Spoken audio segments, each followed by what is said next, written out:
Viewers, NASA को कौन नहीं जानता। नासा से बड़ा साइंसी तहकीक का इदारा दुनिया में कोई और नहीं है। उसने हमारे मुल्क के कुछ बच्चों को अपने यहाँ बुलाया, एजाज दिया, ऑनर दिया, उन्हें अपना मेहमान बनाया, उन्हें अपनी लैब्स का विजिट कराया। ये बच्चे कौन थे? ये हमारे एवरेज या बिलो एवरेज स्कूल से ताल्लुक रखते थे और लोअर मिडिल क्लास के बच्चे थे। उन्होंने क्या ऐसा कारनामा अंजाम दे दिया था? कारनामा यह था कि उनके कॉन्सेप्ट क्लियर थे, उन्होंने साइंटिफिक मॉडल्स बनाए थे, उनका साइंस में इंटरेस्ट देखते हुए उनको एनकरेज करने के लिए वहां पे बुलाया गया। लेकिन जब वो वहां पे विजिट करेंगे, देखेंगे, तो आप ये तस्वुर कर सकते हैं कि वापस आने के बाद उनकी सोच किस कदर चेंज हो जाएगी, उनका वो जिंदगी को किस एंगल से देखने लग जाएंगे, एक नई दुनिया देख के आए होंगे। इस तरीके से उन स्कूल्स की, उन इंस्टीट्यूशन की कितनी पब्लिसिटी हो जाएगी, जितना के बहुत ज्यादा बोर्ड रिजल्ट आने के बाद भी नहीं होगी। वो पेरेंट्स कितना फख्र करने लगेंगे। तो ये किस चीज को जाहिर करता है? नासा ने नंबरों के ऊपर, हमारे ग्रेड सिस्टम के ऊपर स्टूडेंट्स को नहीं बुलाया। हमारी तो डिग्रियां भी इतनी यानी कि अच्छे तस्वुर नहीं की जाती, उनकी काबिलियत के ऊपर बुलाया। तो बच्चों के अंदर काबिलियत पैदा कीजिए, नंबरों को छोड़ दीजिए। ये जो एजुकेशनल सिस्टम है, ये हमको धोखा दे रहा है। इसमें हम पढ़ने के बाद, ग्रेड ले लेने के बाद, आउटस्टैंडिंग परफॉर्मेंस के बाद पेरेंट्स खुश हो जाते हैं और आम जिंदगी में वो बच्चे पीछे रह जाते हैं, नाकाम हो जाते हैं। तो उसके लिए क्या करें? हर इंस्टीट्यूशन को चाहिए कि वो बेंचमार्क मुकर्रर करे। बेंचमार्क क्या होता है? कुछ इंस्टीट्यूशन बेंचमार्क को कहते हैं एसएलओस। वो भी ठीक है, चाहे एसएलओ कह ले, कुछ भी कह ले, लेकिन वो उसका स्टैंडर्ड सेट कीजिए। एसएलओस मीन स्टूडेंट लर्निंग आउटकम्स। तो इसी तरीके से जो बेंचमार्क बनाए गए, एक ऐसा स्टैंडर्ड तय कर लीजिए जो हम ये कहें कि इस क्लास के बच्चे से हम ये एक्सपेक्ट करते हैं। इस तरीके से at the end of the session student ये बताने के, ये समझने के, ये काबिलियत उसके अंदर आ जाएगी। या नई क्लास में आते वक्त हम स्टूडेंट से ये एक्सपेक्ट करते हैं, तो ये जो स्टैंडर्ड होगा इसको क्या कहेंगे? बेंचमार्क। अच्छा, बेंचमार्क को मैं एग्जांपल से समझाऊंगा। इसको 3 कंपोनेंट में डिवाइड कर लीजिए। पहला हो गया अहलियतें, या यूं समझ लें कि वो कितना कॉम्पिटेंट हो रहा है, कॉम्पिटेंसीज कितनी है। इस तरीके से नंबर 2 उसके एटीट्यूड में क्या चेंज आ रहा है, और नंबर 3 उसमें स्किल्स क्या पैदा हो रही हैं। तो इसके लिए मैं आपको 2 एग्जांपल्स दूंगा। एक दूंगा लैंग्वेज सब्जेक्ट की, दूसरी दूंगा साइंस की। सबसे पहले जानते हैं लैंग्वेज सब्जेक्ट की। लैंग्वेज में उसमें क्या कॉम्पिटेंसीज पैदा होंगी? मकसद ये होगा कि वो सुनने की पहले उसमें सलाहियत पैदा होगी, वो स्टोरी सुनेगा, कोई भी चीज सुनेगा, उसके बाद वो जो सुन रहा होगा उसको वो कॉन्फिडेंट होगा अपनी जबान में, अपने अल्फाज में इस्तेमाल करने में, उसी स्टोरी को दूसरे को बता सकेगा। इस तरीके से उसका एटीट्यूड में क्या चेंज होगा? वो उस लैंग्वेज में बात करने में, इंटरेक्ट करने में कंफर्टेबल होगा, उसको मजा आएगा, एंजॉय करेगा, और जब वो एंजॉय करेगा तो वो ज्यादा सीखेगा। इसी तरीके से वो अपनी विकेबलरी को बढ़ाता चला जाएगा। कोई नया लफ्ज सुना, कोई नया लफ्ज सीखा, दूसरे को बताया, वही नेक्स्ट टाइम इस्तेमाल किया।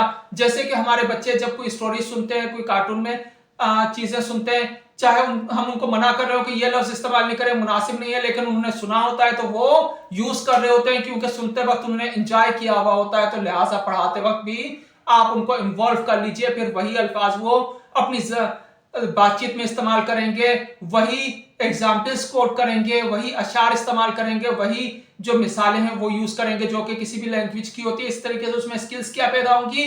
लिसनिंग। सबसे पहले वो सुनेगा, सुनने के जब सुनेगा जब भी वो बोल सकेगा। इसी तरीके से पढ़ेगा, उसके बाद लिख सकेगा। तो ये जब चीजें आ जाएंगी तो ये लैंग्वेज की एक्सपर्टीज होंगी, और ये एक्सपर्टीज क्लास के साथ साथ बढ़ती चली जाएंगी। वो अपने अल्फाज में यानी कि बता सकेगा, बोल सकेगा, लिख सकेगा। दुनिया भर के माहिरीन लिसानियात ये कहते हैं कि कोई भी जबान सीखने के लिए 6 महीने काफी होते हैं, लेकिन हमारे यहाँ क्या होता है?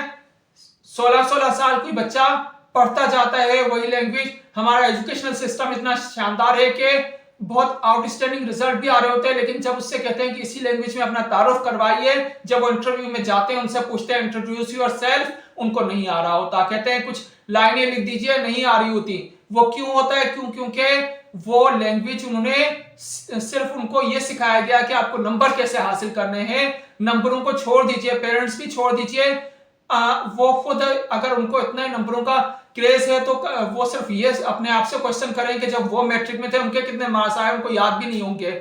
जब अपने रिजल्ट देखें तो वो खुद अपने बच्चों से कंपेयर करें तो उन्हें लगेगा कि हमारे बच्चे तो हमसे बहुत ज्यादा आगे, हमारे तो इससे बहुत कम नंबर आते थे। तो लिहाजा फिलहाल इस स्टैंडर्ड को छोड़ दीजिए, सिर्फ काबिलियत को जांचिए, और काबिलियत इससे पता चलेगी कि उसके रवैये में, उसकी महारतों में क्या चेंजेस हुई। दूसरी एग्जाम्पल लेते हैं साइंस की।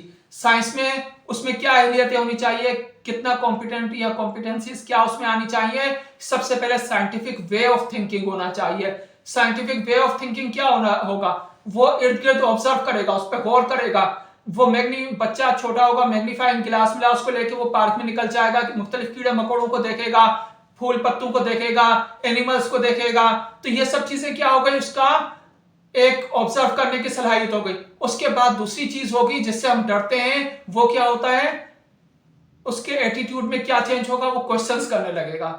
हम ये कहते हैं क्वेश्चन कराया जाता है तो उसको डांट के चुप करा देते हैं, जबकि क्वेश्चन उसके यानी कि मेंटल जो जहनी ग्रोथ है उसको शो कर रहा है कि उसमें कितना उसने सीखा। जवाब तो हमने उसको सिखाया और हम कहते हैं जो हमने सिखाया वही वर्ड टू वर्ड आप लिख दो, पढ़ लो, फिर बस आप बहुत अच्छे हो गए। लेकिन सवाल वो है जो कि उसने खुद ने ऑब्जर्व करके सीखा। तो जब वो सवाल करेगा वहीं से उसकी लर्निंग स्टार्ट हो जाएगी, उसके अंदर क्यूरियोसिटी आ जाएगी। तो ये उसके एटीट्यूड होगा। उसको सवाल पे मत डांटिए, अगर जवाब नहीं आता ढूंढिए, किसी और तरीके से मालूम कीजिए।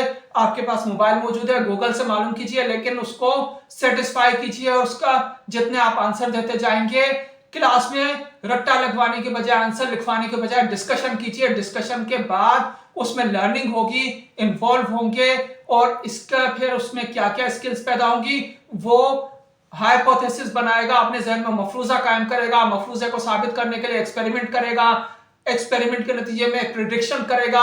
और ये सब चीजें आने के बाद उसका रवैया टोटली चेंज हो जाएगा। इसी तरीके से आप मैथ्स के बेंचमार्क बना सकते हैं, किसी भी सब्जेक्ट के बेंचमार्क बना सकते हैं, जिससे आप अंदाजा लगा सकते हैं कि उसकी परफॉर्मेंस क्या है। तो अगर आप इस बात से एग्री करते हैं मेरे पॉइंट ऑफ व्यू से, तो इसको जरूर अडॉप्ट कीजिएगा। अगर आप इसके हवाले से कोई एग्जाम्पल देना चाहें, अपना कोई एक्सपीरियंस शेयर करना चाहें, तो कमेंट में लाजमी शेयर कीजिएगा। इस वीडियो को लाइक कीजिएगा, दूसरों से शेयर कीजिएगा और चैनल को सब्सक्राइब कीजिएगा। Thank you so much.